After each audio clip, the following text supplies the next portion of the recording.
자, 지난 금요일 미국 증시 분위기부터 한번 살펴보도록 하겠습니다. 클로징 벨 나오고요. 장혜진 앵커, 전채린 캐스터 함께하겠습니다. 자, 먼저 전채린 캐스터, 지난 금요일 미국 증시가 어떻게 마감된지 전해주실까요? 네, 지난 금요일 뉴욕 증시 주요 소식과 마감 상황을 전해드리겠습니다. LS 클로징 벨 now입니다. 금요일 뉴욕 증시는 소비 관련 지표가 양호했음에도 불구하고 애플 등 주요 기술주가 부진하며 혼조 마감했습니다. 이날 시장이 주시한 키워드로는 미국의 주요 지표, 부양책 협상, 그리고 코로나19 관련 소식이 있겠는데요.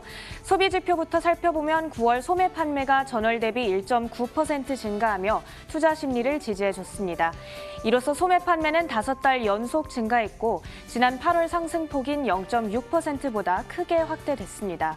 소비자 심리 지표 또한 양호했습니다. 10월 소비자 태도지수 예비치는 81.2로 전월보다 상승했으며 전망치도 웃돌았습니다. 부양책 불확실성으로 소비 둔화에 대한 우려가 컸지만 다행히 회복세가 유지된 모습이었고요. 반면 실망스러운 지표도 있었는데요. 9월 산업 생산이 전월 대비 0.6% 감소했습니다. 지난 4월 이후 5달 만에 하락 전환한 데다 시장 예상치에 한참 못 미치는 수준이었습니다. 한편 백신 관련 긍정적인 소식이 있었죠. 화이자는 오는 11월 셋째 주 코로나19 백신의 긴급 사용 승인을 신청할 수 있을 거라 밝혔습니다. 10월 달에 나올 수 있다는 당초의 기대보다는 늦어졌지만 존슨앤존슨의 임상 중단 소식에 의한 불안감을 달래주는 소식이었죠. 그런 가운데 유럽과 미국 내 코로나19 상황이 급격히 악화되고 있다는 점은 계속해서 부담 요인입니다. 미국에서는 하루 신규 확진자가 6만 명 이상으로 기록이 되고요. 누적 확진자는 800만 명에 달합니다. 부양책 불확실성은 지속되고 있지만 협상 타결에 대한 기대를 회복시켜주는 소식이 있었습니다. 문우신 재무장관이 펠로시 하원의장에게 코로나19 검사 계획과 관련해 약간의 수정만 가하는 형태로 민주당의 방안을 수용하겠다라는 의사를 밝힌 건데요. 하지만 트럼프 대통령의 부양책 규모 증액 발언에 대한 공화당의 반대 목소리가 여전한 만큼 이 부양책 문제는 여전히 앞을 내다보기 힘든 상황입니다. 다음으로 업종과 종목 소식입니다. 이날 에너지 업종 2.27% 하락하며 가장 큰 폭으로 떨어졌습니다. 유틸리티와 헬스케어 업종은 1% 내외로 오르며 가장 강했고요. 빵주 살펴보면 애플이 1.4%, 아마존 2% 떨어지면서 약했습니다. 구글만 소폭 오르는 모습이었고요. 친환경 자동차의 경우 니콜라와 GM의 협상이 흔들리고 있다는 소식에 니콜라의 주가 이날 16% 크게 떨어졌습니다. 이어서 자세한 마감 상황 보겠습니다. 먼저 다우지수 0.39% 오르며 28,600선을 회복했고요. 나스닥 지수는 상승 출발했지만 주요 기술주의 매도세에 하락 전환한 모습이죠. 0.36% 하락한 11,670선에 거래 마쳤고요. S&P 500 지수도 장 막판에 하방 압력을 피해가지 못했습니다. 0.01%만 소폭 상승한 채 3,483에 거래를 마쳤습니다. 이렇게 상승재료, 하락재료 모두 발생하며 혼조 마감한 금요일장 마감 상황을 전해드렸습니다. 이어서 상품 선물 시장도 살펴보시죠. 먼저 WTI 가격부터 살펴보겠습니다. 원유 시장인데요. 미국과 유럽에서 확진자가 증가 추세를 보이고 있습니다. 앞서 들으셨던 것처럼 미국은 이제 존스홉킨스 대학에서 집계한 바에 따르면 지난 금요일 기준으로 확진자 수가 일일 6만 9천 명을 기록할 정도로 다시 늘어나고 있는 분위기인데요. 이러다 보니까 원유 수요가 감소할 것이라는 우려가 작용했습니다. 이에 따라서 유가는 약보합을 보였고 다만 주간 기준으로는 2주 연속 증가세를 유지했습니다. 지난 금요일은 0.24% 내려서 WTI 가격은 40.78달러에 마감이 됐습니다. 자, 이어서 금값도 한번 살펴보도록 하겠습니다. 달러 가치가 견고합니다. 달러가 좀처럼 약세 기조로 계속 진행되지 않고 있다 보니까 이것에 대한 부담감이 존재를 하고요. 또 부양책이 협상이 계속 지연되고 있다 보니까 부양책에 대한 불확실성도 금값의 하락 요인으로 작용했습니다. 아주 크게 하락한 것은 아니었었고요. 0.2%가량 하락해서 1,902.9달러에 마감됐습니다. 자, 이어서 10년물 국채금리 살펴보도록 하겠습니다. 자, 10년물 국채금리는 소폭 올랐습니다. 지난 금요일에 발표됐던 소매 판매 지표가 긍정적으로 작용했기 때문이었었는데요. 소매 판매 지표 덕분에 이 10년물 국채금리는 약 1% 넘게 올라서 0.746%를 기록했습니다. 자, 마지막으로 달러 인덱스 살펴보도록 하겠습니다. 앞서 말씀드렸던 것처럼 달러 가치가 좀처럼 떨어지지 않고 있는 상태인데 지난 금요일에는 0.1% 정도 내려서 93.72를 기록했습니다. 지금까지 상품 선물 시장 살펴봤고요. 글로벌 외신 확인하도록 하겠습니다. 자, 첫 번째 외신부터 보도록 하죠. 장혜진 앵커. 네, 기술주가 시장에 미치는 영향력이 1999년 이 닷컴 버블 당시보다 더 큰 것으로 평가가 되고 있습니다. 마켓 데이터 분석에 따르면 스마트폰 제조업체들로부터 소셜미디어 플랫폼 회사들에 이르는 이런 기술주들이 S&P 500 지수 시가총액의 40%를 차지하고 있는 것으로 나타나고 있는데요. 닷컴 버블이 한창이던 1999년 기록한 이 시가총액 비율 37%보다 더 높은 수준입니다. 시장에서는 기술주의 상승세가 계속해서 이어짐에 따라서 올 연말에는 주식시장에서 기술주들의 시가총액이 차지하는 비중이 역대 최고치에 달할 것으로 예상을 하고 있습니다. 특히 올해 최초로 시총 2조 달러를 돌파한 애플이 전체 시총에서 차지하는 비중이 7%가 넘게 기록되고 있고요. 9월 이후로 이들의 상승세는 주춤하고 있지만 어찌됐든 올해 시장 상승세를 크게 주도했던 만큼 앞으로도 이 전망이 밝다는 얘기입니다. 코로나19로 재택근무 확산이 이제는 뉴 노멀, 새로운 생활 패턴으로 자리 잡으면서 그 기반 시설인 클라우드 컴퓨팅 부문이 기술주 상세를 더욱더 탄탄하게 만들어주고 있고 이들의 꾸준한 실적 향상이 주가 상승을 정당화해주고 있어서 거품론을 제기하는 이들도 많지 않다는 겁니다. 다만 갑작스럽게 주가가 급등한 탓에 한동안은 변동성이 큰 모습들이 나타날 수 있다고 덧붙이기도 했습니다.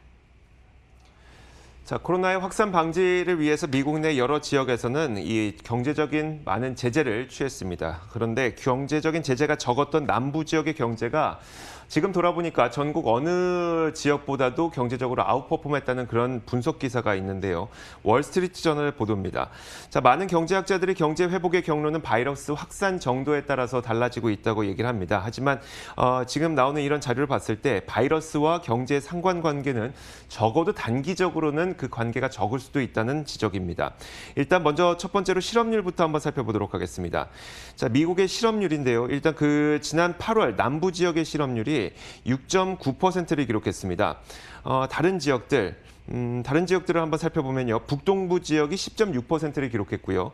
이 서부 지역은 8.2%, 중서부 지역은 7%로 이 남부 지역의 실업률이 상대적으로 낮은 것을 볼 수가 있겠죠. 하지만 실제로 이 지역들에서 어느 정도의 바이러스가 확산되는지를 살펴보면 중서부 지역이 가장 높고 이 서부 지역, 북동부 지역이 낮습니다. 더 낮은 지역이 있음에도 불구하고 남부 지역이 실업률이 더 낮다는 것은 어떤 의미가 있다는 것을 말하는 것이겠죠. 그만큼 경제 제재가 적었다는 것이 경제적으로는 조금 더 좋았다라는 점을 알 수가 있습니다. 자, 이어서 소비 지표도 한번 살펴보도록 할 텐데요. 경제적인 제재가 적었던 남부 지역의 실업률이 적다 보니까 이 지역의 소비도 상대적으로 많았습니다.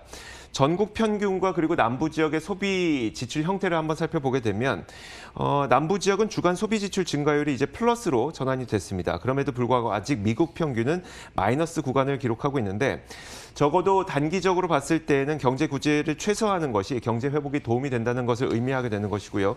최근 다시 코로나가 확산되고 있지만 그 경제를 회복시키기 위해서는 제재를 안 하는 방향이 훨씬 더 나을 수도 있겠다는 지적입니다. 네, 다음으로 종목 소식 이어갑니다. 2020 올해 미국 시장에서 가장 뜨거웠던 두 기업이죠. 넷플릭스와 테슬라가 이번 주 실적 발표를 앞두고 있습니다. 과연 이들이 상승 모멘텀을 이어갈 수 있을지 의견이 분분한데요. 첫 번째로 넷플릭스를 먼저 함께 살펴보시죠.